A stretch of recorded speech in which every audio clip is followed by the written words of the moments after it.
All right, guys. Today woke up again at 192, so I can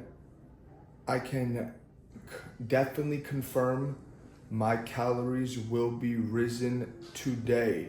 So you guys will be seeing this video the next day after I'm saying this, but just know that my calories have been risen by this point when you see this video. Only to 3,800, not a crazy jump, but still close to 4,000 calories. So excited about that. And also maybe some of you guys think like, what's the point of this? Like, why record these videos and why track your progress? I don't know. Maybe somebody has these thoughts. So I just want to kind of say what I'm doing. So eventually, my end goal is to compete in a natural bodybuilding competition, and that is what I'm doing all of this for. This diet, this intense training, tracking everything I eat, meal prepping, all of it goes into it. It's the sport of bodybuilding, and next step is hiring a posing coach. But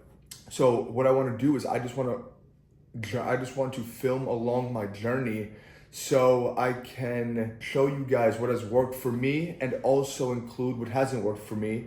And like I say, I'm still learning in this process as I'm going. So not everything I say you might not agree with everything I say, and that's fine. You know, you can just let me know about it in the comments, like some people do. But yeah, so eventually I am going to compete, and that's why this whole bulk and cut system is taking place. Because if I wasn't planning on competing, I wouldn't really go on a heavy bulk.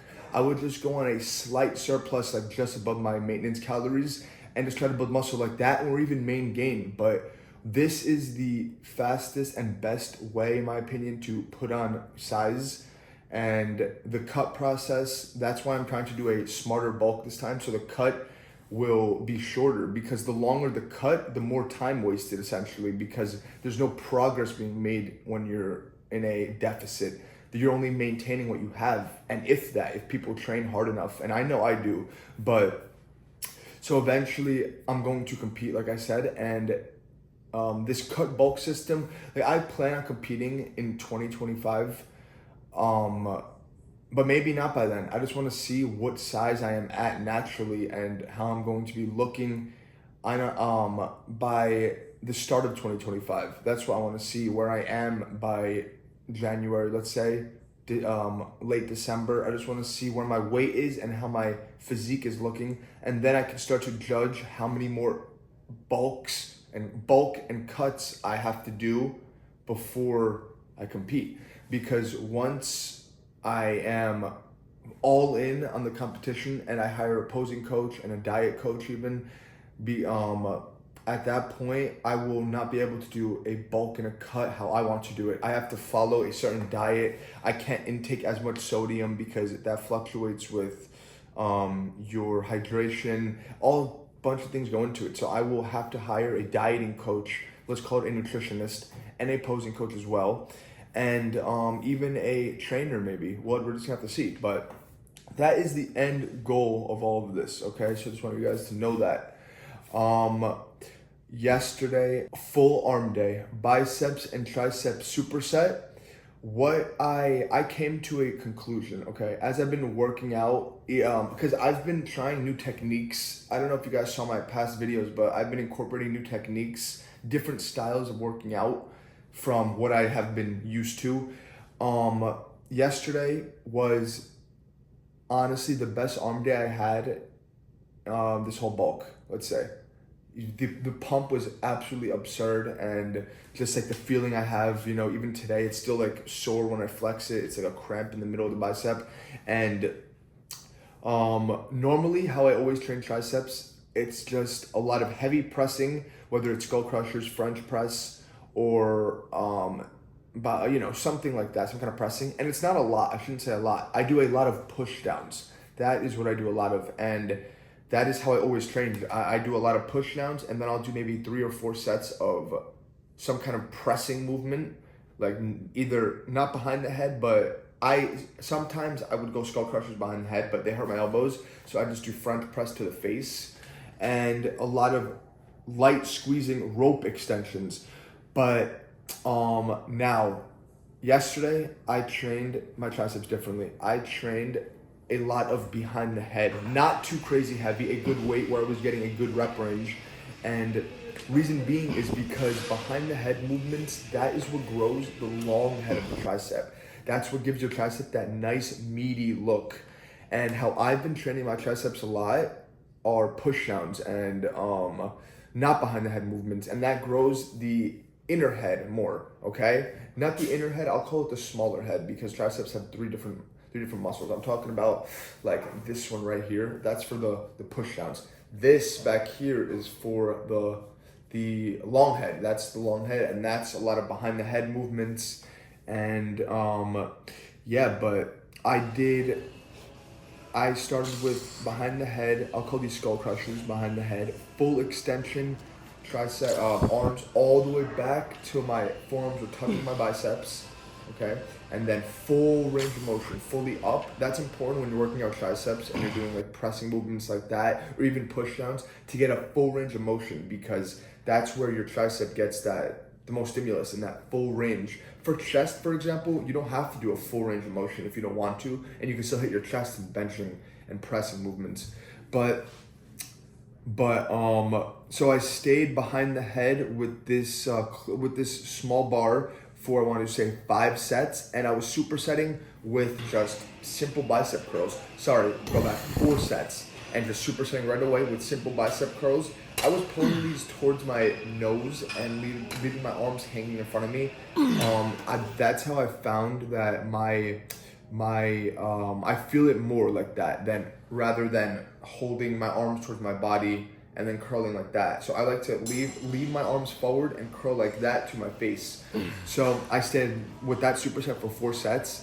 The heaviest I went was at a weight where I was only able to get 8 or 9. It wasn't even that heavy, but at that point I was fatigued. I think it was the 3rd set. Then the 4th, I did lower it again. But once those were done, I just switched to ropes, and I did the same thing behind the head for that long head. Okay, behind the head with the ropes, straight up, get a good stretch on it, and all the way down, same thing.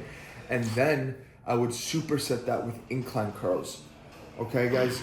So incline curls, I can truly say are what grew my biceps the most. Incline curls and probably a little bit of hammer curls, but definitely mostly incline curls. And reason being is because your arms are isolated. So it's just literally a full range of motion with only your biceps working. And I use the straps too, so I try to take my forearms completely out of it.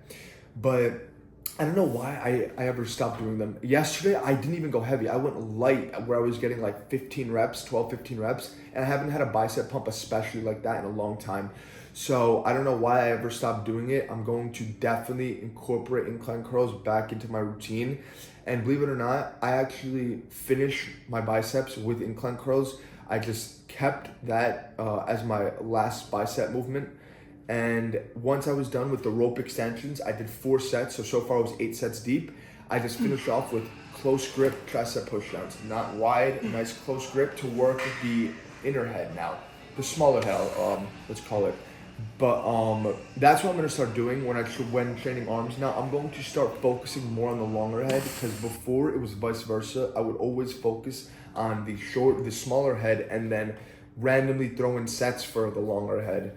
But we're gonna switch that up now and just see what difference it makes. Maybe it won't, maybe it will, but I just know I had a beautiful arm pump yesterday, and I just wanna see if my arms will grow even more like that. My arms are already pretty good size, but we're just gonna see. Yeah, we're just gonna see. So like I said, I finished my biceps with the incline curls, not heavy at all. And that should say something right there. Sometimes I'll do heavy sets because that's what I like to do. And sometimes I'll do light squeezing sets. I can go back and forth, or I can go start heavy and then finish light like I normally do. But I just want to switch it up a little bit yesterday. I went all in all light in my arm day yesterday. I did not go heavy really like I usually do. And I had a beautiful pump, beautiful workout. After that, I want to show you guys my pump. And my arms are looking pretty nice, I think. This room, I'm back at the other gym where they have a nice posing room, and I feel like my arms were looking pretty nice. I'm gonna have to figure out how to angle my camera a little bit differently, and I do have an idea. So the next workout video, you guys will see that. But yeah, I wasn't able to do my forearms or calves like I say all the time. That's why this new rest day is perfect, because I can make up for it on those days. All right, but 193 almost this morning, and calorie bump. Can't be happier, honestly. Cannot be happier, because that just means even more progress is gonna happen.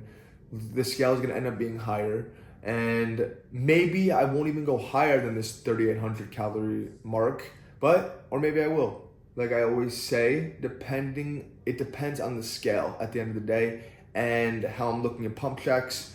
So I just felt that it was time to raise, and that's what I did. All right, I will see you guys in the next one.